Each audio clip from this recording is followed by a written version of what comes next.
हा बघ, सरळ सांगतो, मी एकटा आहे. समोरून प्रचंड मोठी फौज आहे. मला माझ्या कुवतेप्रमाणे मी लढतोय. मराठा समाजाला सांगतो, तुमची साथ आणि पाठबळ ठेवा. मी एकटा नसता काय करू शकत नाही. नेत्यांनी बी हुशार व्हा. मी काय वाईट नाही करत. आपल्या जातीचे लेकरं मोठे व्हावेत, पोरं मोठे व्हावेत म्हणून लढतोय. हे सगळ्यांनी माझ्या विरोधात यांनी मूठ बांधली मोठी. समाजाने तरी उघड्यावर पडून देऊ नका. मी खूप पोटतिडकीनं तळतळीन हा लढा लढतो.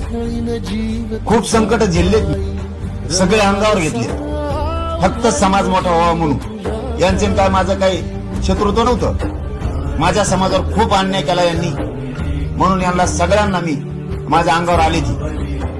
मला जीव नाही ते विरोध केला यांनी. खालच्या टोकाचा माझ्यावर आरोप केले.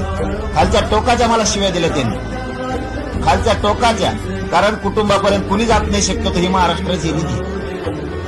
वैयक्तिक जीवन सुद्धा कोणी डोकून नाही बघत, तरी हे जाते. तरी मी मराठा समाजासाठी मरायला तयारी. मी यांना भेट नाही. फक्त समाज खंबीर मागव भरा. मी यांचं सगळ्याचं षडयंत्र मोडतो. मी खंबीर यांची पाठपुरावा आहे. पण तुम्ही मात्र हात जोडून सांगतो, तुमच्या राजकारणापायी मला एकटं पडू देऊ नका. नसता असा लढा पुन्हा किड्यांना पार उभा राहणार नाही कधी.